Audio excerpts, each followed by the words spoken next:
The views and opinions expressed on this show are for entertainment and informational purposes only. While we strive to provide accurate sneaker news, release information, and opinions, all content is based on publicly available data and personal perspectives.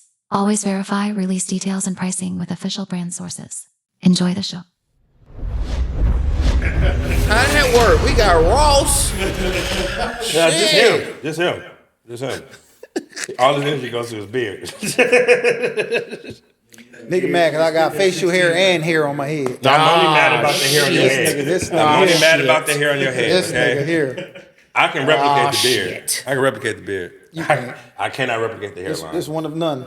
One of none. Don't make me get in the corners. Can't. The beard ain't the corners. Corner boy. Block boy JB. Why we Block boy AV. Are we all? Let's get it. Yeah, man. Hey, we back again, man. Sold up to you, man. We here. We up, turned up, in the A. Got my boy Big Remy up in here. Got my boy Berto in here with a nice beard, nice hair, You already know. Back acting in 2026 with it, man. Hey. Damn, he got a nice beard and nice hair. Goddamn. Hey, he got it. Hey, he stepping up in 2026, bro. Hey, I gotta let him know what it is, man. Yeah, man. Yours truly, man. Be young, And we got a special guest, man. One of my partners, man. One of the coldest dudes out here in Atlanta right now. Fashion. Hey, the glasses. The fits, man. The fitted hats, man. He dressed better than you. Hey, he get fly, man. He do it all, man. Hey, rap too, man. Talk music. Hey, all day with it, man. We got our man Manolo Prado in here, man. How we feeling, man? I'm feeling good. How y'all boys feeling, man? What's up? Man, feeling good, man. Bless Holly favorite, dog. We had to pull up on you, man. Show that love to you, man. Come on. Yes, sir. Let's get it. I had to touch the mics with y'all, man. Yes, sir. We appreciate that for sure. Definitely appreciate I it. appreciate y'all having me, for real. Yeah, for sure, bro. So, man, let's get into it, man. Let's start off, man. Who is Manolo, man, Well, summary, quick little summary. I'm a custom clothing designer, shoe enthusiast, headwear designer, proud husband, proud father. Renaissance man. Something like that. No, Something like I that. see It's a lot of things that I tap into that I don't really put a title. I wouldn't say that I do it, but I do it behind the scenes. But yeah, man, I pretty much do everything. Hey, the humble the jack of all trades, man. I do all that shit. So, we talk about your humble beginnings, man. Let's get into it, man. What gave you that love for fashion, sneakers, Man, I have an older brother, and my oldest, he was popular in school. Him and his crew were popular. That was fresh. That was the Get Fresh crew at school. And younger, man, I didn't really care about clothing. And when I say younger, I mean before 11, 12. Your adolescence age? Yeah. I was into video games. I've always been a collector.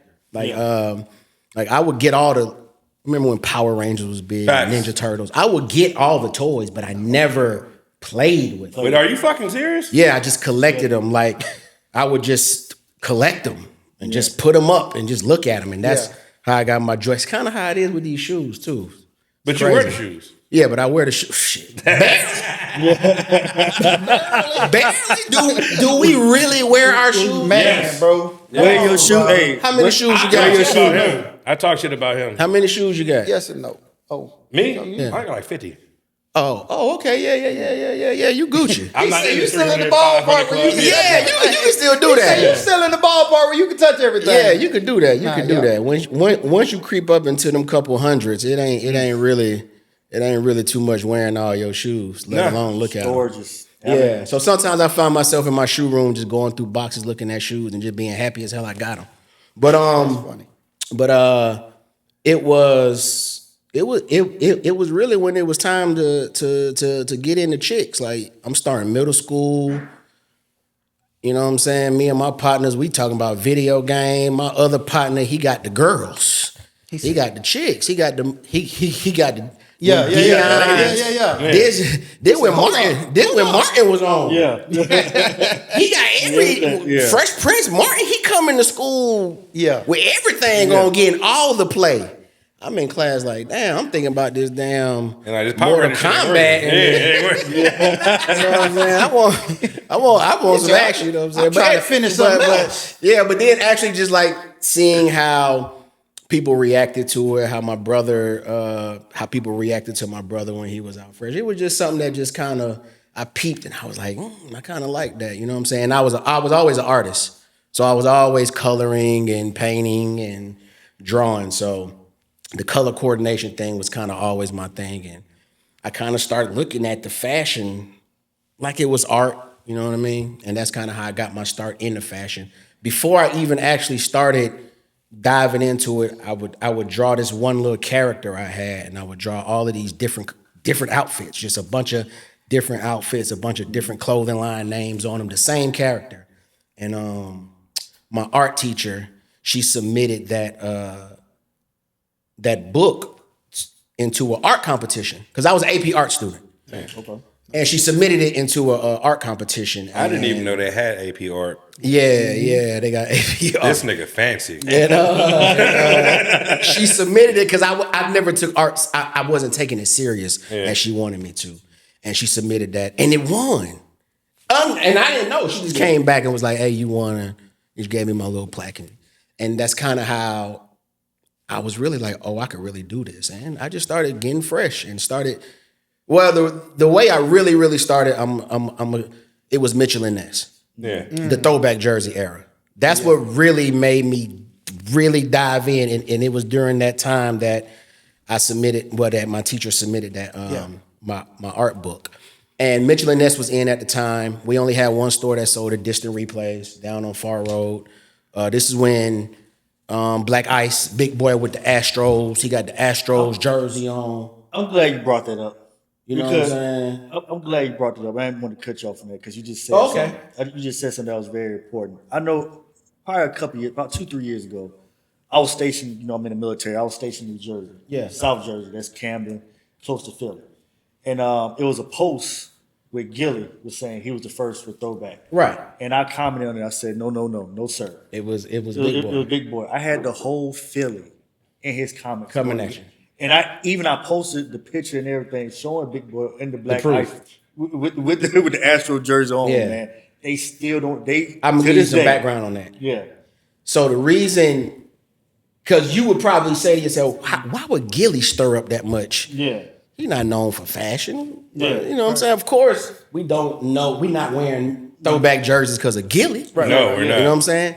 Mitchell and Ness is a Philadelphia company. Yeah. Okay. So taking it, even to think that somebody outside of Philly was to take that company, put it on, be big, Yeah. and kind of make it, for the most part. it's just kind of unsettling to the Philly natives. Facts. Because Makes sense. yes, that store, Mitchell and Ness is a Philly company, so yes, everybody, not everybody, but people in Philadelphia were wearing throwbacks. Yes. But that doesn't mean that's why it popped. That doesn't mean that's why we wear it. That's not what it means. Right. And I can guarantee you, Gilly is not the reason we wearing throwback. And I just remember as a kid, I remember that video. I remember seeing that, wearing that throwback, and I wanted a throwback jersey because of that. Yeah. That's why.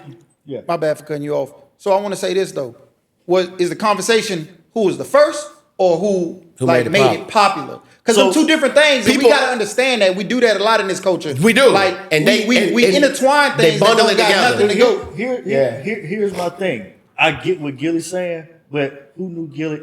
Trust me. I get you. I love rap just like anybody else. I remember Major Figures. I remember I remember that video. Right. And I said it in the comments. Yes, your video came out in 99. Black Ice came out in 98. Yeah. He's the first one. And He's the first one we Peter saw. Capolino, the owner of, the former owner, the original owner of Mitchell and Ness, the one who created all the ties with the cultural people, Hov, Fab, Big Boy. He tell you when he got an interview out there, he tell you Big Boy used to hit him. He in 90 when they did the Players Ball, Big Boy, or was it Andre? One of them got on the gray Braves. That's a Mitchell and Ness jersey. That's like See what I'm saying? Yeah. That's a Mitchell and Ness jersey. So I didn't even know that one. Yeah.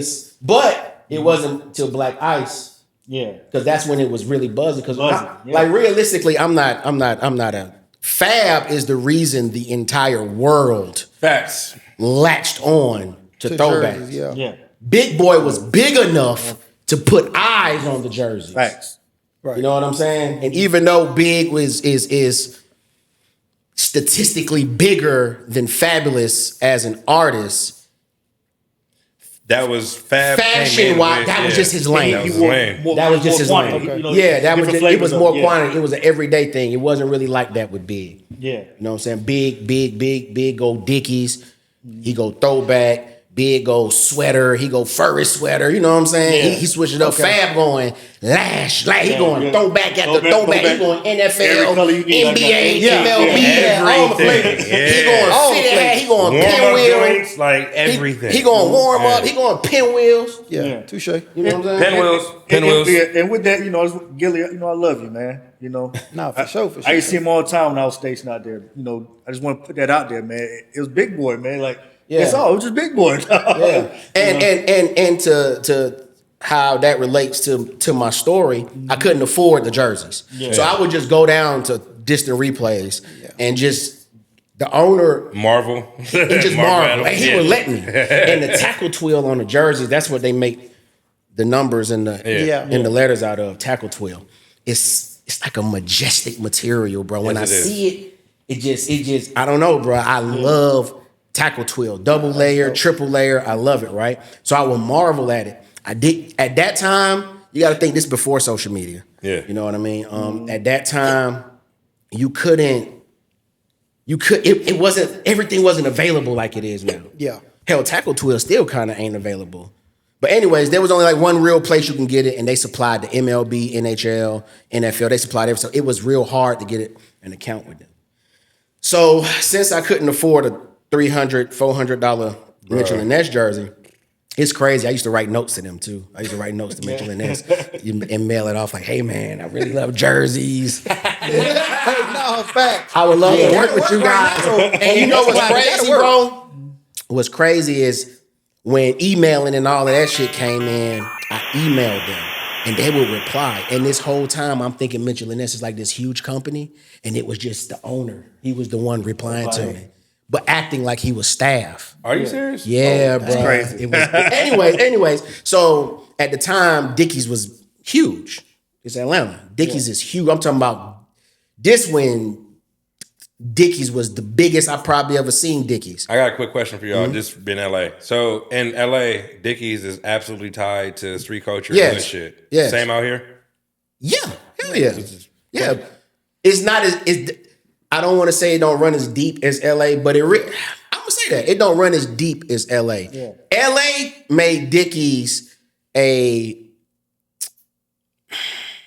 iconic brand. The Dickie suit. Yeah, they made the Dickie suit the iconic brand. Atlanta made it like we used it as a fashion staple. Yeah. You know what I'm saying? We Nah, just used it as a same in Miami. Because back in Yeah. the days, you had the whole Dickie suit. You was Yeah. geared up head to toe. Yeah, Dickies. see, I never got into the full Dickie suits thing. You know what I'm saying? So, And see, but in I LA. love Dickie shirts. Yeah. You know what I mean? And at this time, we had Charlie. Any of y'all from Atlanta? There you go. East Point. Oh shit! I don't know why I thought you was from damn Florida. No, I'm stationed there, man. Gotta be me. Nah, East Point, yeah. dog. I'm from Florida. So we had a store called Charlie's Trading Post down there off Moreland.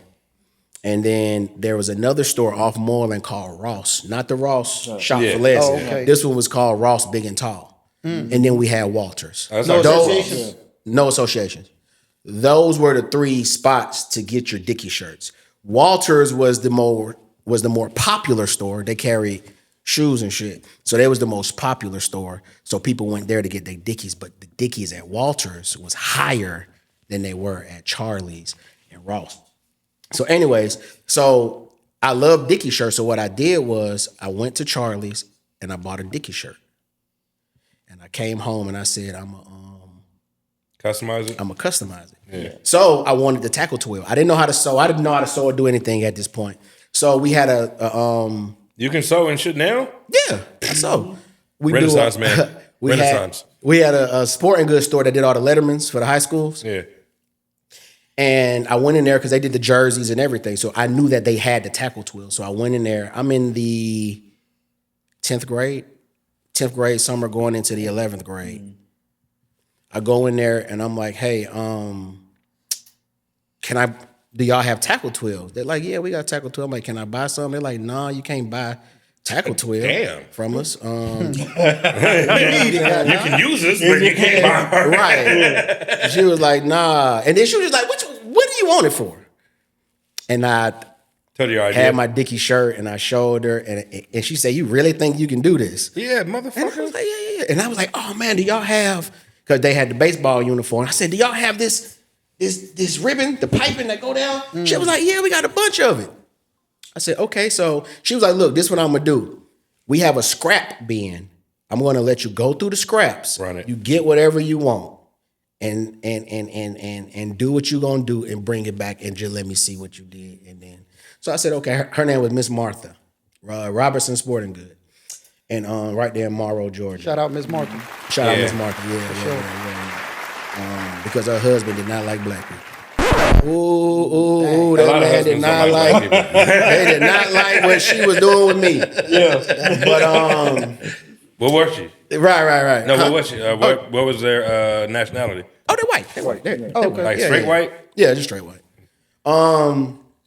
And so I go home. I don't know how to sew. My grandma do. We got sewing machines at the house. So I say, Grandma, you got to show me how to sew. You got to show me how to do the zigzag, because that's what Mitchell and Ness did. They did zigzag stitching. You got to show me how to do zigzag stitching. She say, okay, cool. Sat down 3 minutes. We have very short patience, my family. 3 minutes. My grandma was like, boy, teach yourself. Dang. And it's crazy because at this time, YouTube wasn't wasn't what it is now. Wasn't as but prominent. it was nothing but people sewing on YouTube, tutorials and how to sew. It wasn't too much content that was going on YouTube at the time. And but they had sewing stuff, so I'm on there. Boom, in about 2 hours, bro, I got the gist of it. Yeah. So what I did was, since I was an artist, I wanted to make a Yankee Dickie shirt. Question. Sorry. Yeah. Why Yankees? Why Yankees? Because that was my favorite logo at the time. It still is my favorite logo. Because, LA is something completely different. The Yankee logo, I'm going to tell you why I like the Yankee logo. This is perfect? This is just, it's a perfect logo. It's fucking perfect. And some will argue there's logos you could do the same thing with, but it ain't. The font and it's just perfect. It's a logo that faces you. It's flat. You look at it from this way, you look at it from that way. It's a logo you could put on either side of your garment. It's perfect. And it looks the same. It looks straight. Because when it comes to jerseys and sportswear, people who just buy jerseys just to wear them, they don't understand the design aspect of it, of what goes. So jerseys usually have a simple template. If you have a script logo, it goes across the chest. Yeah. If you have your binary logo, which is like the NY, like the Yankees is the main logo, then you have your secondary logo, which is the NY. You always place your NY on the left side of the jersey. Yeah. All logo, Braves, any MLB team, you will see that the logo is on the left side of the jersey. So, like an Atlanta Braves it looks good. It looks great on the right side. On the left side of the jersey. It looks terrible on the right side of the jersey. It fucks with your eyes. I don't know why. I can't. Symmetry. I can't. Yeah, it just messes with your eyes. Detroit D. It looks great on the left. The fact that the D is poking out like it's going off your body. Yeah. If you put it on the right side, it's like the D's in your body. It just it. So, anyways, that's kind of how we look at it when we're doing jerseys. So I found that the NY logo is just perfect. It's Mets too. Mets is the same. It's the Mets logo too. But the NY is just the chunkier, heavier logo. So I like that one better than the Mets. But it's again, there are other logos out there before y'all come coming down, knocking on your door. Like the STL logo, but there's something about the S going into your chest that I don't facing your chest that I don't like. So, anyways, I'm just gonna shout out the LA logo. I'm just saying, LA's see, I don't like LA on the right. I like LA on the left only because like the L LA is going off the everywhere. body. So anyway, so I go home, I draw the NY logo on some. I take a cornflakes box. We always had my mom always kept cornflakes that we never ate. So I took the cornflakes box, took off the back, and I drew the NY logo, freehanded it, made sure it was perfect, cut it out, put it on the material, traced it, put it on the back of the material, traced it, cut it out. It's time for me to sew. So I sewed the white on top of navy blue. It's a little rough, but I did it. I did the whole, man, it took me 1,000,000 hours to do that shirt. And it was just an NY logo, all white on gray twill, and then the number 8, that was my favorite number. And I did it above the dicky pockets. There was enough room. And then I put the number 8 on the back with the name Davis. Quick question, I'm sorry. Yeah. Like with the hats and shit, how the logo is, they're threading the entire logo. You did that? No, that's embroidery. That's what I want to say, bro. No, What the fuck? This is material. This is called tackle twill. And you cut it into the shape of the logo, but you have to sew the edges to secure keep it on. You know what I mean? Yeah. Sure.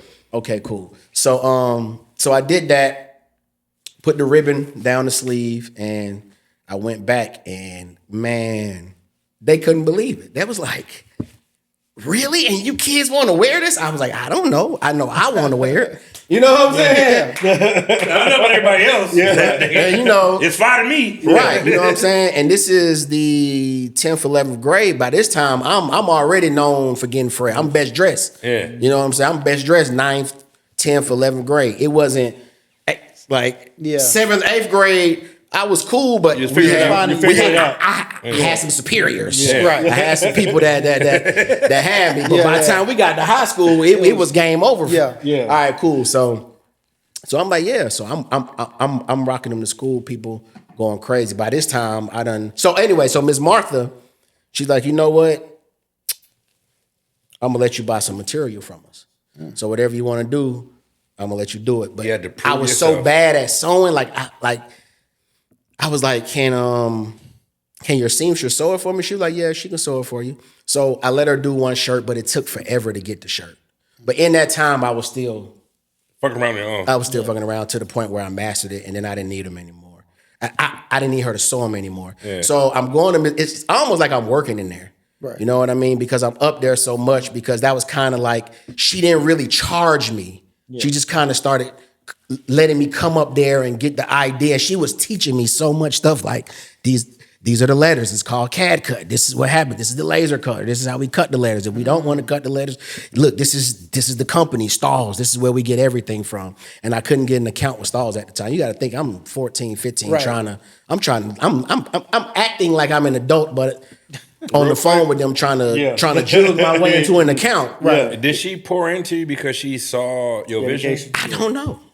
Like, you have never had the conversation with her? I never had the conversation with her because it was such a short-lived experience. The experience was really only like a 5-month thing because they shortly end up closing. And I never had that conversation with her because, I don't know, man, the way her husband was, I just felt like that's the culture of the home. Right. But for some reason, Yeah, fuck him. Like, it seemed like she's... But for some like it to you, reason, like- Yeah, but he's still a man. but for some reason, she gave you the scrap. She gave you a chance. You came back. She's like, oh, he's serious. And then she kept pointing. That's why I'm like, did she see something to where it's just like, you know, Yeah, she believed in him. Obviously, that's she what I'm had to saying, believe like- in him. Yeah. Like, especially when you already see, like, he telling you, like, the You man can't of the say it, house don't yeah. like black people, and she's still going against his will. She Her had to face believe would him. light up. Her face would light up when saw your I love- would come she saw in. your love for it. was she Yeah. a creative?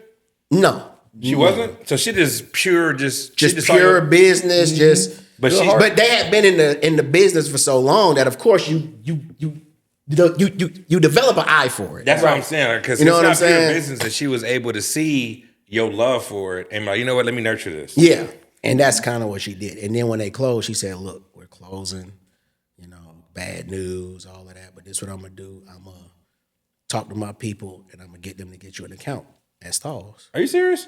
Shout out to Miss Martha again. No. You're real. She's You a are real one. fucking real. Martha the Hell, Without Miss Martha, might not be. And she got me it's called a miscellaneous account. It was Okay. like a miscellaneous account, like Yeah. an account that's not really an account, but for some yeah, reason yeah, we yeah. let It's them here. order. It's here. Yeah, it's here. We're gonna let them order. You know what I'm gray saying? area. And yeah, goddamn cold here, fellas. But anyways, so She did that, and then, man, it was crazy, bro. So I was making all of these Dickie shirts. I had like 8 of them. And I had a partner named Donis, my best friend Donis. He was a rapper. And they had a show they did every Friday at oh man, they're gonna kill me for this. Was it V103? Or was it I think it was V103 who did Freestyle Fridays. So they would let artists who wanted to become rappers come up there and battle each other. They were doing battles called Freestyle Friday. So and back then, man, it was so easy to get into a radio station because it wasn't a thing it wasn't that many people trying to get on. It wasn't. Go ahead. So are you telling me 106 and Park stole that shit? What? Freestyle Fridays. You know what? I don't know. I don't know if that was already going on. I don't know, but that's what the radio station called it. They called it Freestyle Fridays. Yeah, that's. And it was a battle. So my boy Donis, he was a rapper, and he was able to get on. So you go in, you rap. They say, okay, we'll take you, and he was winning. So every time he went to the radio station, it was me and him. We like freaking fret. So I would go with my shirts, and I would hang them up in the lobby. And I was like, Donis, you go, because they would only let him go upstairs. Like, okay, you go upstairs, I'm gonna be in the lobby trapping my shirts.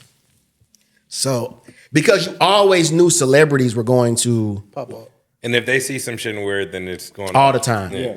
So every celebrity that will walk in, you know, I'm not a fanboy. You know what I'm saying? That's not how I wanted to operate. So I wasn't a fanboy. It wasn't like, oh, if Hove walked in, yo, Hove, can you come look at my shirts? It was like, if y'all see this young kid with these shirts hanging in here and you like them, come holler at me. Yeah. So celebrities coming in, and this is right when Outkast was at their peak. They had Killer Mike.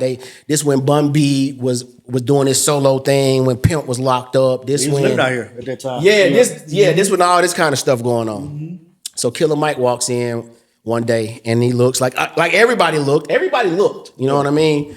But he fucked with Dickies. They never said anything. Yeah. Cool. So again, my boy's winning every week. So I'm going up there every week with the shirts, hanging them up and just chilling. I'm fresh. This when we was wearing 3X, 4X. Yeah. So I'm in there, 4X Dickie, down to my shin. I'm only 5'2", down to my shin. Good starch, crazy starch in the denim. Yeah. Good Air Force One. I'm looking the par. Yeah. What are you talking about? I want to ask something real quick. Like it's on par with what we're talking about. Yeah. Y'all never thought to like have your partner like wear the shit? As a marketing tool? I always respected Donna's fashion sense because we always thought we were outcasts. Gotcha. Big Boy was my role model. Andre was his role model. Okay. So we always thought we was outcasts. So that's why I dressed like Big Boy and his ass dressed like Andre. Okay. Yeah. You know what I'm saying? So it was never a thing where he needed to wear my stuff. That's just how we kind of viewed ourselves. You know what I'm saying? You didn't want to impede on his fashion style? Nah, I didn't want to. And Donna's was a fresh nigga. No, I ain't know if it was just like something like, this what we doing, my partner. I'm help you out because I'm in the spotlight. I know exactly what you're saying, but nah, we never. Nah, I got you. It just wasn't that back then. Nah, yeah. So second time, next Friday, Killer Mike walk in. He on the phone. He looked. He said, man, he tell his partners, hold on, I gotta go holler. So he like, man, what the fuck is this? Can I curse on him, man? Yeah. I love to seeing y'all curse, but I was like, yeah, you cursed the whole. So Killer Mike, man, what is this? He gotta, you know, Killer Mike only wore Dickie shirts. Yeah. Right. You know what I'm saying? And he's like, man, what is this? So I told him, like, this is what I do. He like, these Dickie shirts? I'm like, yeah, they Dickie shirts. You know what I'm saying? And he was like, take my number. I want to use you for my next video. No. He said, give me your number. You know, celebrities don't want to give out their number. Right. So he was like, give me your number and I'm gonna hit you for the video. I'm like, cool. Of course, in my head, I'm so young. I'm thinking it's tomorrow. He's supposed to hit me. He's supposed to hit me tomorrow. They supposed to hit me tomorrow, you know. So Saturday comes, Sunday, Monday. I'm like, man, fuck Killer Mike, man. They ain't talking about that. So next Friday, we back up there because Donis. He put belt ass. Yeah. You know what I'm saying? And we up there. Killer Mike walked in again. And he came over there like, bro, I'm so happy you here. I lost your number. take my number. Oh, shit. Right. Take my number. That way you don't think I'm bullshitting. Like, all right, cool. So I take his number. He say, hit me next Friday. Cool. I hit him next Friday. That's so crazy. This is back when I think we used to have to pay for each character that we text. Damn, I'm old. So I called him. He's texting on T9, nigga. Yeah. I'm calling. So I called him and he gave me the let me call you right back. Like the who is this? And then let me call you right back. You know, of course. So I'm you know, all right, cool, whatever. And I'm like, fuck it, I'm gonna blow him up. So I called him a couple more times. He answered. DJ counted that nigga. Yeah. I called him a couple more times. He answered. And he was like, oh, this buddy from the radio station with the shirts. I'm like, yeah. He's like, all right, I'm going to call you right back. I'm dead ass serious. So boom, he ends up calling me back. He gives me a number to his stylist. Her name was Tamika Foster Glover. And he was like, call her. She's the stylist for the video. I already told her about you. I talk crazy about you. So don't let me down, little bruh. Because I'm still in high school. Yeah. He like, don't let me down, bro. I'm like, all right, cool. I'm calling her. She finally answered. She's like, who is this? You keep calling me. I say, well, Manolo, Killer Mike told me to call you. I'm the guy that does the shirt. I wasn't nervous. It was just like, Tamika had a funky ass attitude. Like, bro, who is this? It was awkward. I didn't know. So he told me to call you. So I'm like, well, damn, you know what I'm saying? So she's like, all right, let me, just the video is in 2 days. Just be up there. Just be at distant replays at 8 a.m. I got school. Oh, shit. Do I care? No. Okay. I just wanted to make sure y'all did. Absolutely not. So I tell Donis, but our parents knew. Our parents like, hell yeah, skip school for this opportunity. So Donis had so we jump in the baby blue Honda Civic hatchback. It was like a fucking 91. Oh, the stick shift that Donis drove. A 91? 91. The heat didn't work, the AC didn't work, and it was cold. It was cold outside. But anyway, we riding and we get up there. We get up there super early. So I get out. The owner's like, what you doing here? I'm like, they told me to come up here for the video shoot. He was like, really? I'm like, yeah. He's like, all right, cool. We'll just wait outside till they get here. Cool. I take my shirts inside. He told me, yeah, bring your shirts inside and hang them up so that they can see them when they walk in, but they don't want nobody in this area because this is where Big Boy gonna be. Oh, they were shooting Adidas. Yeah. All day I drink. They were shooting Adidas. And they was like, they don't want nobody right here. All right, cool. So I hung the shirts up in the store, went and got back in the car. Me and Donis ended up falling out in the car. Next thing you know, I hear this woman, we hear this woman scream, oh, who did this? Oh my God, who did this? Who did this? So me and Donna wake up like, man, what the fuck going on? We like, oh shit, what going on? Yeah. Lady come outside, who did this? Holding one of the shirt, who did this? Yeah. So I get out the car like, that's my shirt. She's like, you Manolo? I'm like, yeah. She's like, oh my God, I love this. Thank you. Oh, the fuck? Is it? Okay, there we go. Appreciate it. Bingo. Yeah. She was like, oh my God, I love this. I'm going to try to get Mike in it. The only issue was Mike a big boy. So I was only wearing 3X and 4X Dickies. Mike was a 5'6". Yeah. So I didn't have nothing to fit. I didn't have nothing to fit Killer Mike, right? So in the video, when you watch the video, when he's in distant replay, he got on the Phillies, I think, with the pillbox hat. He's holding up my shirts in the video. And that's how my shirts got in the video. But I'm on set with them the whole day. So after that day, she telling me, look, I'm gonna call you. I could really, really use you. Boom, boom, boom, boom, boom. Like, all right, cool. Again, at this time, Dickies was the hottest thing, and I was the only person doing that to Dickies. Yeah. And then Exclusive Game came in, and he started doing the Dickie shit too. That nigga fire. Yeah, Exclusive was fire too. I remember when he first moved here. From Atlanta. He really not. He moved here. Yeah, I remember when he moved here. I don't think he from here. I don't think. No. He's not from. I don't think he from Atlanta. I could be wrong. But I remember when he moved here, I used to see him at South Lake, and he used to ask me about the material and things on my shirts and shit. I'm at a research there. I thought he was from here too. Yeah, I don't think he's from here. I don't know. I could be wrong. Shit. But anyways, so we do the video shoot, and then Tamika calls me. She's like, I want you to come to my house. All right, cool. So I pull up to the crib, big ass mansion, and good black excellence going on. I'm like, damn, who is this? Yeah. And at the time, I didn't know she was the stylist. Because back then, again, no social media. So you only read about these things in magazines. Yeah. She was the one who put Toni Braxton in the white dress. That went crazy. You can't see my face now. She had did a lot of things. So she was a real big stylist. And her husband owned a record label with I think Noontime. They owned Noontime. And he worked with tons of people. And but Tamika went on to become Usher's wife. Oh, this is Usher's wife. Okay. So I go to her and she's like, "Yeah, I love what you do. Do you only do sports stuff?" I said, "No, I do anything." And then that's how Tamika. It was Killer Mike and Tamika. When I got with Tamika, that was it. I'm in school. I'm a senior now. You know what I'm saying? We about to graduate. You turn on 106. You watching 3 music videos. I got the Bun B video. Bun B wearing my shit in his video. I got the Timberland and Magoo video. Timberland wearing my shit. You go to the Genuine video. Genuine wearing my. Tamika just had a ridiculous client list. Bro, that's crazy. That wore Dickies at the time. Yeah.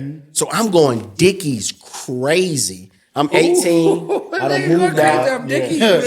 So then I graduate. Yeah. I move out, but Tamika got me rolling, man. So I had to teach my youngest brother how to sew. Cause Tamika, Timberland want 8 outfits. I need 8 outfits. Yeah. I'm 18. I don't even know what to charge for this stuff. Let me tell y'all something. Real quick, bro. Did you introduce your brother to alleviate the workload or to pass on the information? To alleviate the workload. My brother wanted to learn. Yeah. I did it to alleviate the workload because that's all I could think about at the age of 18. Yeah. Right. Was like, damn, this is so much work. There's nobody else who do this. I need help. So I told my brother, and he caught on real fast. Okay, so that's how I got with Tamika. Your family got short tolerance. Yeah, exactly. So let's rewind. During the Adidas video, Killer Mike like, yo, I showed niggas your stuff, bro, and they want to rock with it. So I gave a lot of people your phone number if that's cool. I was like, hell yeah, that's cool. Yes, Killer Mike. Yeah, I'm like, yeah. Fine. I'm like, yeah, that's cool. But the only thing you can ask Tamika and Killer Mike, they probably ain't gonna remember none of this. And the only thing I was worried about at that time was getting Big Boy to wear one of my shirts. Yeah. Like that was my only thing. I was like, Killer Mike, I gotta get Big Boy in one of these shirts. Yeah. He was like, I got you, little bro, I got you. And one day he called me and told me, he was like, because I had made Big Boy a long. It went, nigga was rocking the short sleeve Dickies. Like nigga was going short sleeve Dickies. I went long sleeve maroon Dickie Phillies for Big Boy, because Big Boy loved Phillies jerseys for some reason. Maroon Phillies? I went maroon long sleeve Phillies with the piping all the way down, with the P with the patent on the back, with his name on the back. And I was like, Killer Mike, I've been holding on to this bitch to give it to him. You know what I'm saying? I've been holding on to it. Yeah. And Killer Mike invited me to Stankonia, and I went in. I was able to present it to him. He never wore it, but anyway, you know what I'm saying? He wore Mitchell and Ness jersey, so he probably just looked at it like, man, I'm not wearing it. Yeah. You know what I'm saying? I just call Peter and get the real thing. Right. But rewind, so we on set. I think this was day 2 for the set, for the shoot of Adidas. I get a phone call. I answer the phone. He's like, hey, what's up? I speak with Manolo. Like, that's how he pronounced my name. I never forget it. Manolo. And I'm like, this is he? He's like, yeah, man. He's like, yeah, this is Bun B. Killer Mike gave me your number. Click. Oh, shit. I banged it on him. Like, nigga playing on my phone. Banged it on him. Man. I banged it on him quick. Are you fucking serious, I'm like, bang on him. Nigga called back immediately. Nigga, you know who I am? He said, hey, he said, bro, don't hang up. Don't hang up. Killer Mike gave me your number. This Bun B. I'm like, Bun B, under UGK, Bun B. He like, yeah, it's Bun B. What's up? I guess he didn't know how old I was or nothing. He didn't know he was really calling to talk to a nigga who just made it out of teenager. You know what I mean? You know what I mean? Just made it out of high school. So he's like, yeah, look, man, Killer Mike told me about the things you do. He showed me some of the stuff. Man, I love it. I come into town tomorrow and I need some stuff. And I'm like, well, I got to make it. Like, I make it to order. And he's like, You ain't got nothing already made. I was like, yeah, but it's my size. He like, what size you wear? I was like, 3X, 4X. He like, that's the size I wear in Dickies. Like, all right, cool. Check this out. Real spill, real story. He lands. He flies into Atlanta. He lands, bruh, and he calls me. I'm staying in Riverdale, Highway 85, Laurel Park. My first apartment. I'm 18 years old. I already got I moved out 8 days after graduation because of I move out. I got my own apartment. That was my sweatshop. And he called me. He's like, hey, I just landed. I need to come get the stuff. I'm like, all right, cool. You want me to send you my address? And he's like, can you come get me? He wanted you to pick him up from the airport? He wanted me to pick him up from the airport. Nigga. So I was driving a 92 Accord at the time. Them cars was they nice though. On 17s. They nice though. With the TVs in it. They clean. This back when 92 through 94 Accords was it. I'm going 92. TV 17 inch. Yeah. You know what I'm saying? Chrome 18 on apartment. Yeah. You know what I'm saying? With the shit. Man, stop playing, man. So the biggest in my city. Right. So, but at the time, it was at the shop getting brakes. Yeah. But I had my roommate, he had a teal Mazda. Give me that shit. A teal Mazda. And I woke him up like, hey, bro, this nigga Bun B at the airport. He wanted to come get him. He said, what? I said, bro. He said. And did he brush his teeth? Nah, we ain't do none of that. He was like, for real? I was like, yeah. He said, all right, come on. So he jumped up. We push up to the airport. He tell us where he at. And, you know, when we pull up, we called it the teal dart. We used to call it the teal dart. When we pull up in the teal dart, I go to jump out to get in the back seat to, again, we teenagers, so we respecting the hell out of this. You know, we like, oh, this is, you know. So I get out. He's like, hell no, bro. It's like, nigga, this not my car. You sit in the front. So Bun B get in the back. And he jump in the back seat behind me. I'm short, so he got all the room. And he like, hey, y'all gotta can y'all take me to the bank? I gotta go to Bank of America to get the bread out.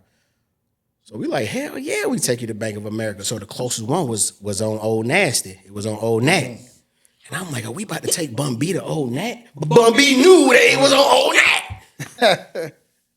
So we pulling out the airport, you know, it's right there by Old Nat. Yeah. So we getting off the exit, and back then, all the J's and shit used to walk on the bridge or the highway, like they kind of populated right there by the hotel. And Bun B got the window down. He roasting the hell out the J. He just roasted folks out the window. Me and my roommate are in the car. Yeah. Mind blowing. Bro, it just meant everything. Yeah. It just meant everything. We we pull up to Bank of America. He get the bread. We shoot back to Riverdale. We shoot back to we go to the bank. We shoot straight back to our crib. And Bun B, we pull up the apartments. We like, yo, this nigga Bun B about to walk in our crib. Now the good thing about it was my roommate worked at a furniture store, and he was knocking down the manager. So we had to fully furnish. Okay. Let me tell you how player it was. Like, I'm player. It was so player. The apartment was so player. So I picked out all the furniture. You know what I'm saying? I had the Timberlands as the center table with the plants and leaf and the flowers coming out the Timberland boots. I went to the thrift store. Wait, what? Hold on, don't you fucking... That was a centerpiece. Yeah, because the furniture was wheat suede. It was wheat suede. I knew gonna be some suede shit. You know what I'm saying? It was suede to hell. That was suede. So I took the Timberland boots, put the green foam in it when they got some artificial plants, and that was my centerpiece. I went to the thrift store. I bought these old like Sherlock Holmes like corduroy jackets and plaid pants and all that, and suitcase and cigar box, and I pinned these outfits to the wall like there were people in motion, and those were my wall pieces. The apartment was fly as hell. That was a vision. You turned thrifting clothes into wall art.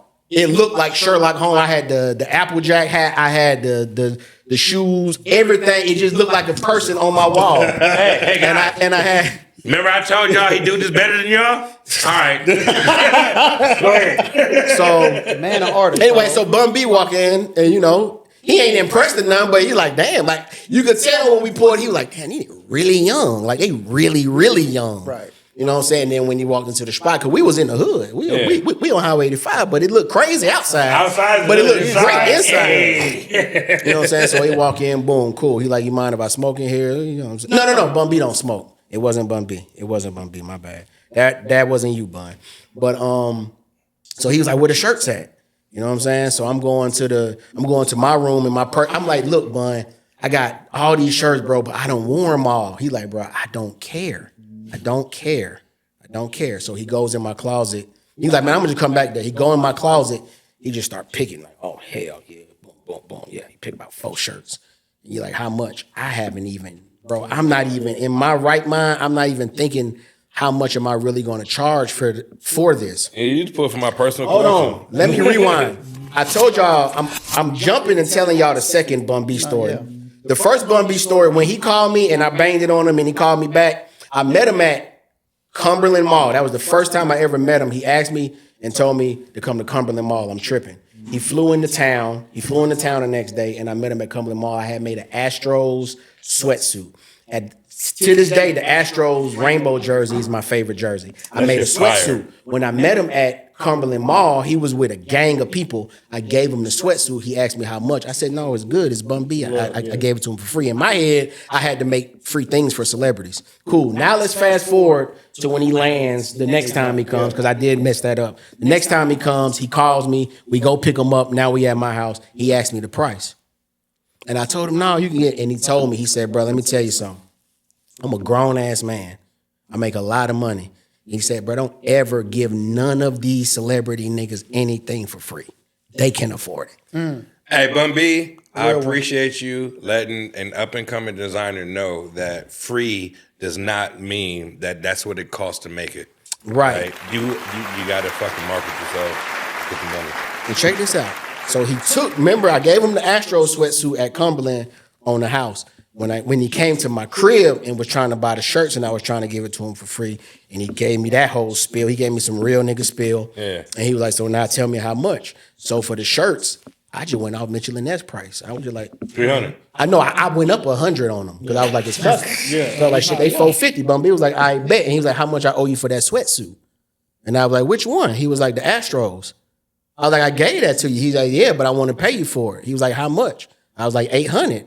He was like, bet. And he just peeled me off. Hey, Bun B a real one. He peeled me off, right? So for Tamika, remember I was doing Timberland stuff. I wasn't doing no sports stuff. Yeah. So the stuff Tamika had me doing for Timberland, Magoo, Missy, it was Dickie suits, but it was Beat Club. That was the name of the company at the time, Beat Club. So it was their logo. It wasn't their logo. Tamika said that they needed a logo. I created this BC logo. You created a logo for their shit? Yeah, just for their Dickie shirts and shit. And I put and it was the Beat Club. I took a bunch of patches. So it was stuff that I could just knock out quick. The sports stuff took me forever because I was freehand drawing every single logo. And then I would draw it on a piece of cardboard, trace it, and then cut it out. And so right. So Tamika got me doing all of these celebrities. And at the time, again, no social media. And then eventually Dickies went out of style. It went out of style. The whole throwback thing kind of took a back seat. It started to become just a collector's niche type of market. And I was stuck. I was like, so what do I do? Yeah. So then I was like, well, I'm gonna start a clothing line.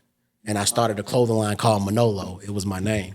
Because at Walters, I used to go to Georgia State. So I would go into Walters every day with my custom Dickie shirts to make them be like, hey, where you get that from? And they delivered.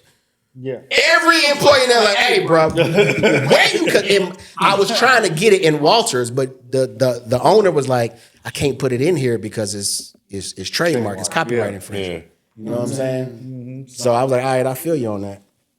And that's why doing the Braves hat, doing the Walter hat meant so much to me. Yeah, we're gonna talk about that. You finally got. I finally got in. Yeah. One of my favorite hats, by the way. I love all, but that's one of my favorite ones. Thank you. Because what it means to me for the city, man. Right. We get that in Walters, man. Thank you. That's just a beautiful thing to me, bro. How did it feel to finally, after all of this time, of using these MLB, this professional shit, to where you finally officially get to? How did it feel? What was your first thought? It was amazing. It was amazing. The thing is, man, I wanted it to be jerseys. I always wanted to work with Mitchell and Ness. Always that was the dream to become a jersey designer. And with the hat stuff came from the jerseys. Yeah. So there was a manager at Hat Club named Justin. Justin ran a store in NoHo, the Hat Club store, and he has a friend named What the Braille. Braille, shouts out to him. What the Braille? What the Braille, that's his Instagram name. What like feeling Braille? Yeah. And he, Justin had a jersey he wanted customized, and he was like, yo, Nolo, my boy Justin, I've been trying to get y'all to work together, but he a New York dude. So the New York dudes, they just like, man, whatever. Ain't nobody about to mess with no dude from the South. Now, Justin never said that, but that's the vibe that just like, man, you know what I'm saying? It's cool. By this time, I'm in the game. I done did clothing lines. I done, you know what I'm saying? I don't work with companies. I already know how this go. But does this stem from the whole New York frowning upon the South? I don't know. You know what? Who knows? I don't know. But Justin just wasn't too interested until he needed a jersey customized. So his boy was like, hit Manolo. Manolo can make it he had a gray Braves jersey. And he was like, he wanted to be Deion Sanders. Yeah. So he was like, yo, send it to Nolo. Nolo gonna get you. So Justin hit me. So I made the jersey for him. He sent me the blank. I put the name and the number on the back, send it back to him. And he goes, yo, you want to do a... No. He say, if you need any hats to match your jerseys, because I collect Mitchell and Ness jerseys, if you need any hats to match your jerseys, just let me know. Because there was a lot of jerseys that I have that they didn't make matching hats to. And I want like when I wear a gray Yankees jersey, I don't want to wear a navy blue Yankee hat. I want to wear a gray and navy blue Yankee. So that kind of situation. Okay. So since that's a hat that the Yankees didn't wear, there's not too many people out here making that. So I said, all right, cool. So I put together, bro, I had so many hats that I needed to, so I'm texting him all these colors. He's like, bro, you want to just do your own collection? And I'm like, what you mean? He's like, you want to put out some hats? Yes. So I'm like, yeah, but not to match my jersey. He's like, that ain't going, you know what I'm saying? He was like, no, like you don't want to design your own hats. And I'm like, yeah. He's like, how many can I do? He was like, you can do how many you want, but let's just start off with like, say like 3. I'm like, all right, cool. So that's when I designed the Dirty South pack, the South Got Something to Say pack. Yep. That's the red clay, the Paint the City Pussy Pink, the Manolo on P Street, the Brave Hawk. It ended up being 5 hats. I did 3 Atlanta A hats first. And then when we cooked them up, he was like, you don't want to do no Milwaukee Braves hats? Because the Milwaukee Braves got the M. He was like, you Manolo. And I was like, I'll do it. I could tell that they really wanted me. I'm like, all right, fuck it. Yeah. So I designed the Manolo on P Street and the Brave Hawks. Those are 2 Milwaukee Braves hats. Another quick question. They came to you to do the Deion jersey, right? Yeah. And it was a blank. Yeah. At that point, your the quality of work, were they pretty much saying that what you do match the... Oh, yeah. By this time, I'm the man. Yeah, that's all I just want to make my sure. My zigzag stitch game on point. At that point, they're coming to you to make the Deion Sanders jersey because you are able to replicate the same quality of work. Yeah, that's why people were coming to me. Right, that's why people were coming to me. So it's better than you at color palettes and stitching. I just want to make sure. Go ahead. So, so we do the hats. And I'm not thinking about how it's going to be received. I'm in my head. I'm like, this is because shout out to Frosty Preem. This is a New York thing. This is right when hats popping. 2019, Frosty put out a pinky and an icy. That's what started this whole hat craze. Then you got NoHo Naughty who started the camp outs for the hats. You know what I'm saying? So they starting to camp out for hats. So right when the first icy and pinky hit and the camping out started for that is when Justin hit me for the jersey. I designed the hats. and then we put them out. This time, nobody's making Braves hats. Nobody's making Braves hats. You know what I'm saying? I got a little following on Instagram. Everybody know me in the Jersey world. I'm pretty known by some of the sports teams. You know what I mean? So when the hats come out, they went crazy. Yeah. You know what I'm saying? Understatement. Yeah, especially that red clay. It was a brown Braves hat, navy bill, red UV. It was just something real different. Brown wasn't being used. Talk that talk. I came in and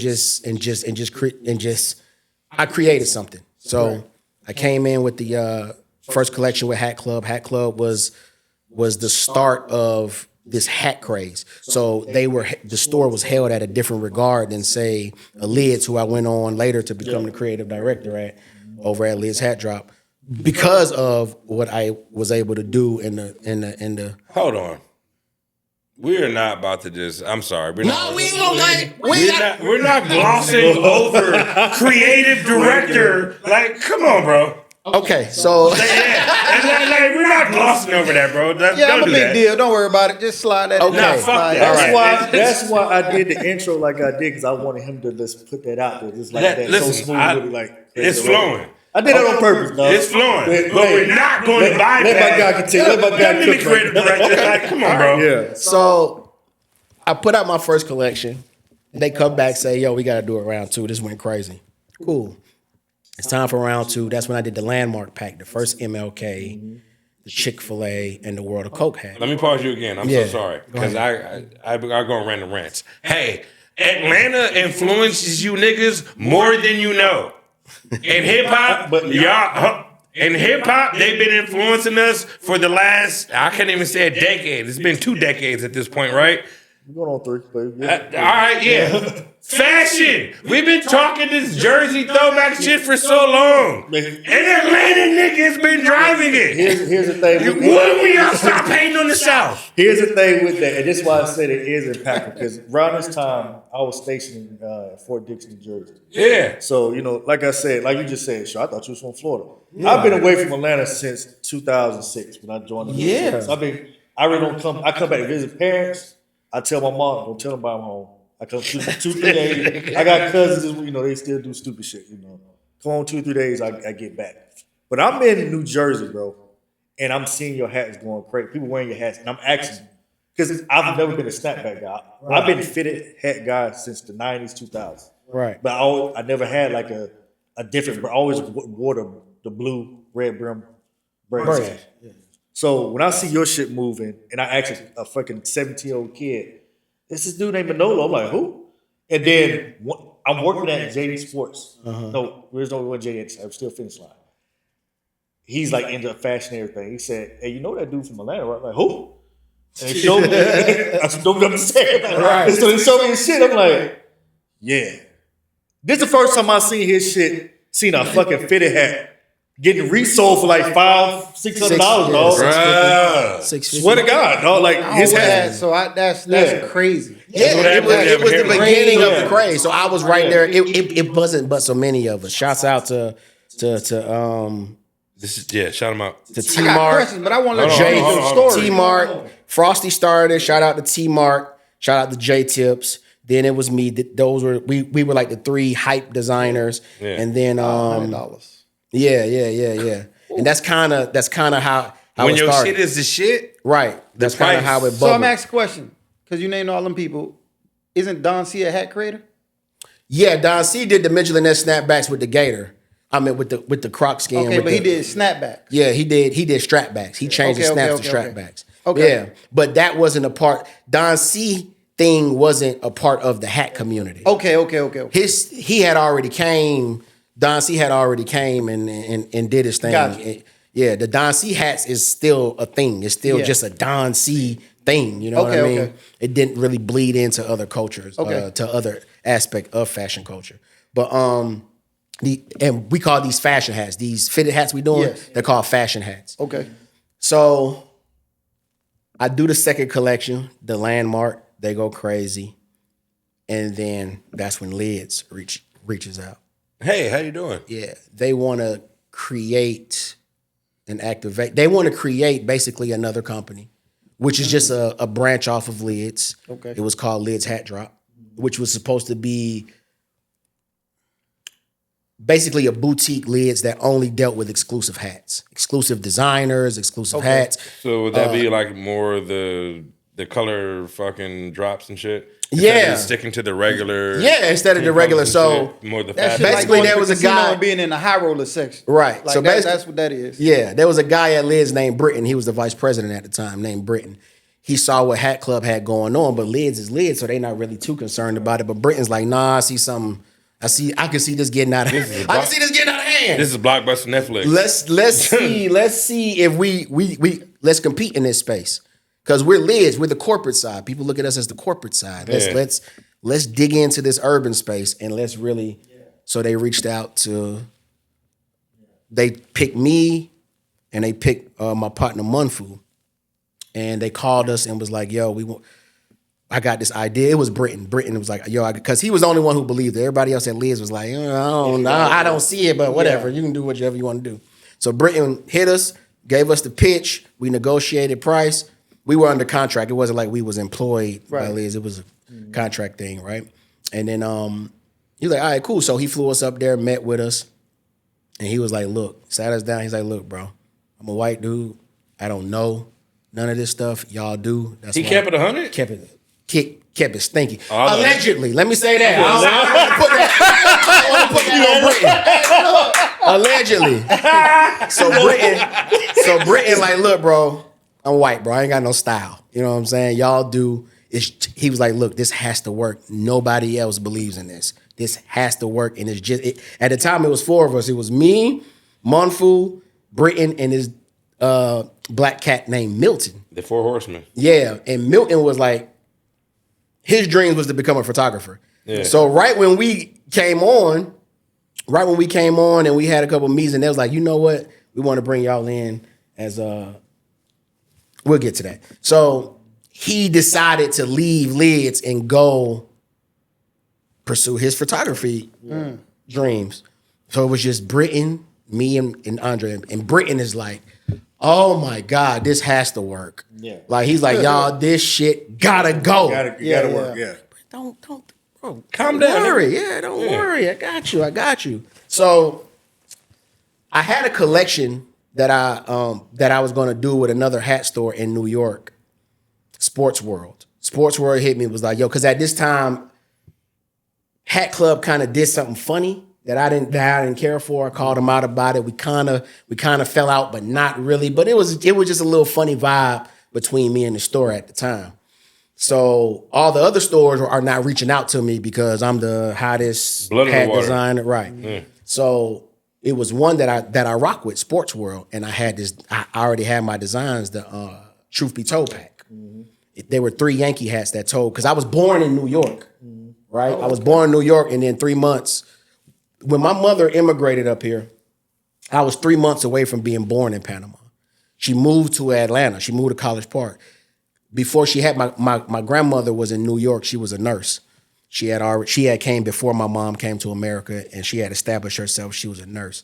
So my mom flew up to New York to have me so that she could have help. Yeah.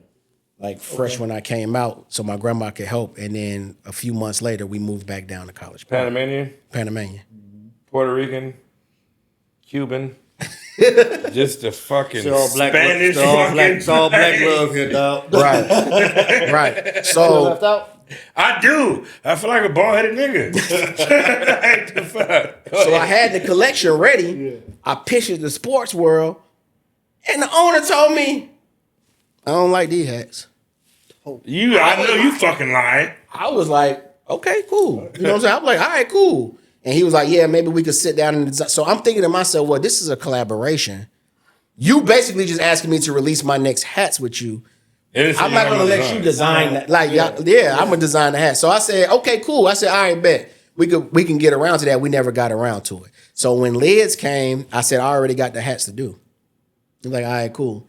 So I'm thinking when I did my first Hat Club release, I think the first drop, I think they only ordered they asked me how many hats I wanted to order for myself. What does that mean? To sell on the side. What does that mean? That means that when they place an order from New Era, I'm allowed to buy my own inventory So he can sell. so that I can sell Okay. on my website. Is it a wholesale price? Yeah. All right. It's kind of at wholesale price. So I said, I want 350 hats. And they was like, damn. They were like, why you want so many hats? And I'm Because like, I'm hot, nigga. And I'm like, oh, that's a lot of hats.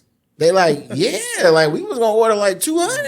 And you know, the most somebody ever ordered was 200, which was J-Tips at the time. That's what they told me. Yeah. They're like, nah, the most somebody ever. So I was like, nah, I want 350.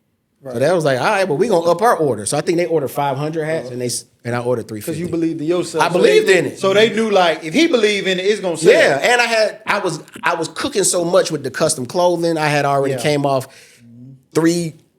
2 fashion lines that did real well. So I already had so I knew I believed in myself. Yeah. Ordered 350 hats. The hats dropped, they sell out quick.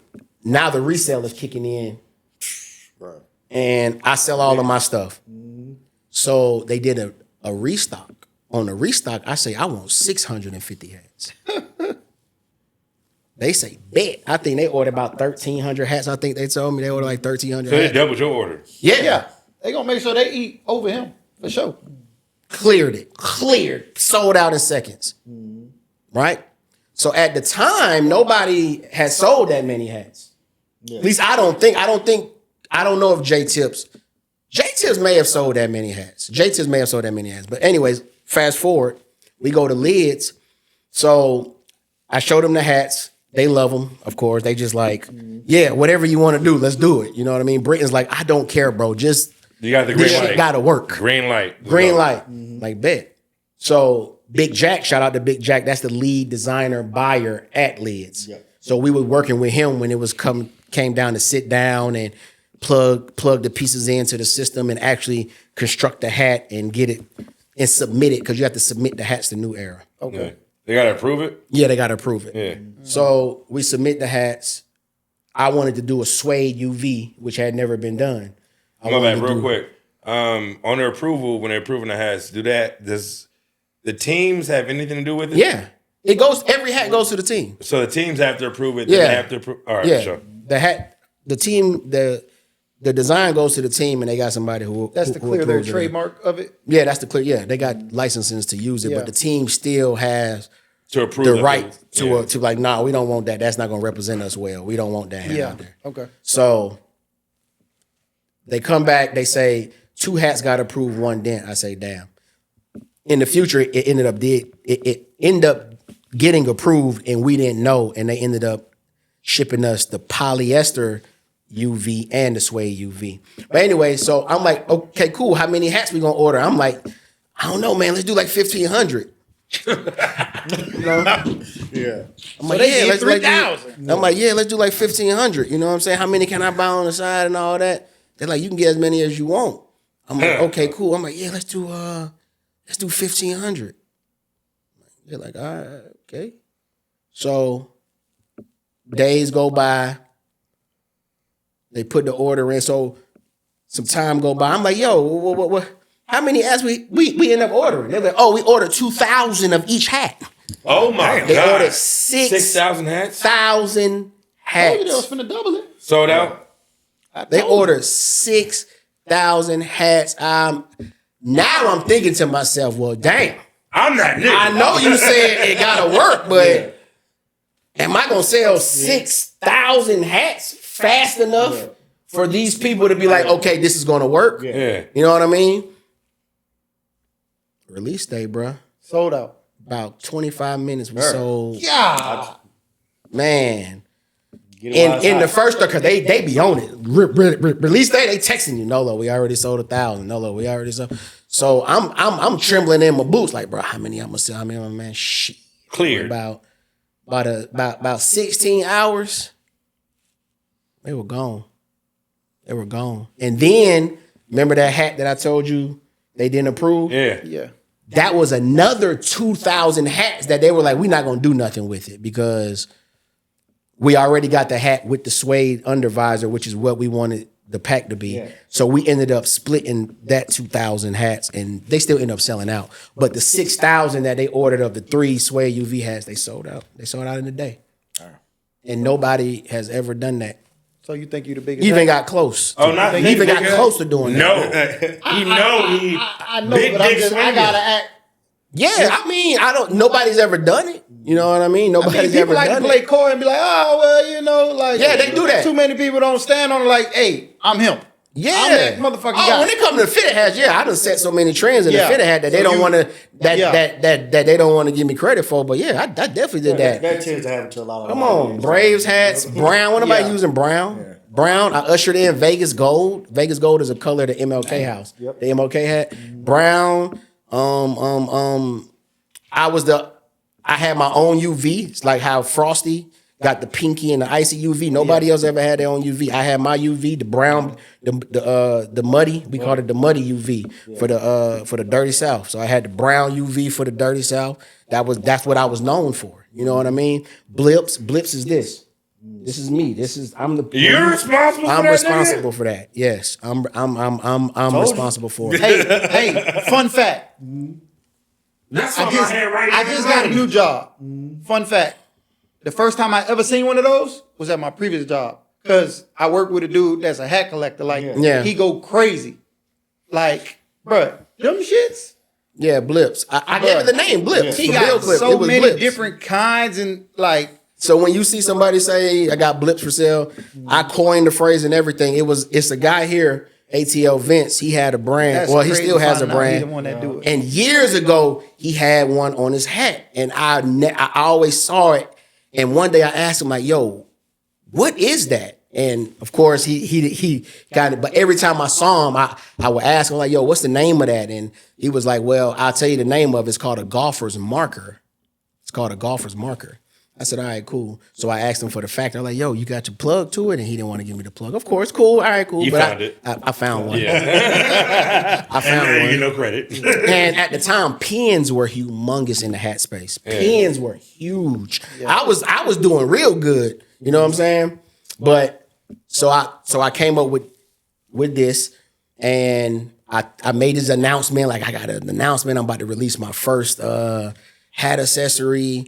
And tune in. You know, this one going live was a thing and everything. And I went live and I introduced it and I showed it and I launched the site that night, man. Took off. Fire. Yeah. So I want to ask you this. With everywhere you absolutely nuts. From the bottom to the top, you didn't started at the bottom, you done made it to the top. Yeah. Where you going now?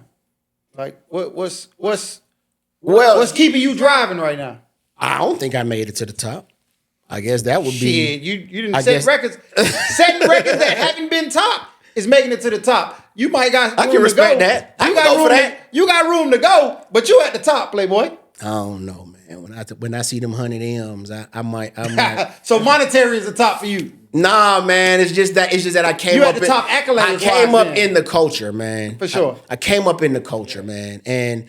As low frequency as it is, as shallow as it is, we came up watching Birdman talk about them 100 M's. We talked about this pirate last season. Come on, man. I want that. Bird, I told my guys right here, Birdman was the first nigga I saw that like, yo, I gotta get that. When he talked about the Rolexes, man, the diamonds, when he sold you on the verses, I started this stuff and shit. I ain't gonna give it all to him like that, but he was the first nigga I saw like I want to get fly. I want that jewelry. Right. I want the real shit. Right. So then that answers my question though. So it's not all monetary. It's not all monetary. It's not. It's just when you asking me. Yeah. You know what I mean? I like being busy. I love that I've worked with companies. I love that I've been able to work with people that I've always wanted to work with. I've been able to set trends. Like I've really set trends. Yeah. You know what I'm saying? Like I really did. I don't brag about it because it ain't too many podcasts that's asking questions like this or asking me about my background. But that means a lot. I am proud of what I've done. You're a staple in history. Man, listen, you know what I mean? We I pride am. ourselves. But I still want 100 M's. We pride ourselves. So the next, it's just, bro, it's so much. Like when you say I'm a Renaissance man, it's so many things that I'm putting my hands in to just Touching you know what I mean. pots. And I don't think there's anything wrong with having monetary goals. It can't just be all about that. If that was the case, I wouldn't be married. I wouldn't have a kid. I wouldn't. Monetary goals. We ain't going to work if you ain't got monetary goals. Right. Life is We ain't working for free. right. But with that, It can't drive you. Right. It can't be the only Can't thing I'm drive you. doing. Oh, absolutely. Yeah. You know what I mean? It's not my end all be. I'm not telling people, oh, I can't do that because I'm focused on making 100 M. That's not what I I'm mean, saying. every stepping stone accumulates to that Yeah, 100 M's. and I get closer and closer, and you get closer. I'm far away right now, but shit, it's getting there. I'll get there. we got You know what I mean? we got the hat wear. Good time, brother. We got the frames. We got the apparel. When we gonna get in the footwear, man? Okay, let's go footwear. What we talking about? Let's talk about Oh, it. when Man, let's talk You about it. tell me. we gonna get in the footwear. Hey, listen. If we're gonna talk about footwear, No, we talking him getting the footwear design. Bro, let me tell you something. I know what's for me and what's not for me. Gotcha. I'm not designing no shoe unless it's a mold that I already know and I can just pick the colors. I can freak it now. I can freak some. I can change this panel, make it do this, make it do that. Cool, but I'm not a from scratch shoe guy. I'm not. I don't want to do that. That's gotta never pull from been. something. That's never been a thing of mine. I've always just wanted to have an Air Force One. Yeah. That's all I want. You don't want a model, but you'll collab. Yeah, I don't want my own model. I don't want to make Y'all my better get own 'em. Air Force One. I want a real Nike Air Force One collab. question, real quick. Go ahead, bro. Low, mid, and high. If you can make an Air Force One, which would it be? Damn, why would you ask me that? Because this is solely up to you. You can tell he really love forces. Cause I know. it's hard to choose that. Because everybody else says low. Like, nah, I'm a fuck forces all guy, that. so yeah. Low, mid, high. Which Check one would this you out. create? This is how my mind works. It gets a little weird, but we gonna go through it. Fuck it. Come on. Every creative We all mind is weird. sneakerheads, right? Yeah. Sure. Okay, cool. This is how I look at it. To answer that question, I'm gonna say a low, right? Okay. This is why I say a low. For the vast majority of people who sneaker collect, and there's people who don't collect but love to keep a good pair of forces, Yeah. low is the better looking shoe on the majority of people. Yeah. What happens with high top Air Force Ones, Everybody can't wear them. let me get into this sneaker Everybody shit. can't wear them. You got to learn how to freak it. Let me tell y'all Come how. on, shoot This shit. is how I think. With high top Air Force Ones, people don't know how to sit in them. There you go. There's a way when you're wearing certain shoes that you have to respect the shoe. So high top Air Force Ones, they come up. They have this bald area here. And if you sit like this or you sit like this, that part starts to crease. And it looks nasty. Yeah. I'm right there right You now. got something in the back. I'm right there right Little now. Air Force One creases in the back. Yeah. Because people don't respect. You got to drive a certain way when Change you're my wearing high posture. top Air Force Ones to keep your high top Air Force Ones looking how you think they look in your head. Right. Okay. So to answer your question, I will do a low because I need my shoe to do well. Yeah. You do it low because you don't have faith in the masses. If they say Rolo, let's throw in 500 high tops. Let's go. Yeah. I'm with that because the people who respect the high and know how to maneuver in them, Don't do that shit. they gonna get it and they gonna maneuver. But to answer your question, I'm gonna just say low. Yeah. So where you'll get your most drive will be low, but you'll Yes. do it for the I niche, would love to- for the niche crew. That Man, like high top. come on. Hold on. But here's second question, second part. If you didn't have to cater to that Yes. and it was a friends and family pack, High. Easy peasy. I love it. Hey, High. What? yeah. Boy, strap hanging in the back? You telling me I got to collab with a strap hanging in the back? I was Thanks, just dog. arguing with the homies Your about own that. logo on the side of it. Hello? Talk to me, Hey. dog. Hey, if you love Air Force Ones and you feel like you cannot wear a high, you don't love Air Force Ones. Okay, just keeping it simple. I've been saying this for the longest, bro. You don't gonna never see me wearing, but I got some wheats in there. Just sitting in the highs. closet. Listen, I got highs and lows. listen. 90% of Rasheed Wallace's Air Force Ones Man, are high. hey. And them was so fire. Act like niggas That's didn't my- like those. Black, Them was so black fire. patent. My first pair of black high patent top. sheets are my favorite. Rose My Guard Air Force Jordan, bro. One. Yeah, that was The black one and right white there. sheets were my first pair of high tops. It's my favorite pair of I Air Force fucking Ones. fell in love after that. Yeah, it's a lot of good Air Force Ones out there, but the moment when that sheet hit just that That black patent leather shoe high is my favorite Air Force One of all time. It made the Nike. Rose Air Force Ones are my favorite. Rose You like the Rose ones? The Rose are my favorite ones. Though. You like the Rose ones? Yes. I like all of them. I thought I was that nigga when I came to school with them shits on. When I wore the Rose Air Force Ones, niggas was like, bro, how did you fucking get the Rose on? I'm like, but then they came like that. Yeah. But that was back Usher. Hey, let's not act like she ain't Usher. Hey, that's what I'm saying. She made Nike get tap in more. He made patent leather forces the shit. Bruh, she did. made his Nike put him doing a jump shot on the back of a shoe. Not a dunk. A jump not shot. A mean lay. Not a block. Rasheed was a man. Yeah. Facts, He wasn't even doing fadeaways and all that. Facts. They put that shit on the back of a shoe. I said, oh no, he the realest. And he on court. Yo, Rasheed used to come out in them Air Force Ones on that court, bro. That shit used to have me locked in. Like, boy, you see them sheets? Facts, boy. Ooh, Facts. sheets. That's actually speaking to a different era of time back when we watched basketball games to see what was coming out. Now, yeah. That was the thing. We had TV shows and basketball games. Right. We had TV shows and sports for that, bro. That's real talk. I told you, athletes still run it. They believe in that, man. They still gonna influence, man. Listen, eventually, because I don't give a fuck. Fuck y'all. Listen, no one said it before him.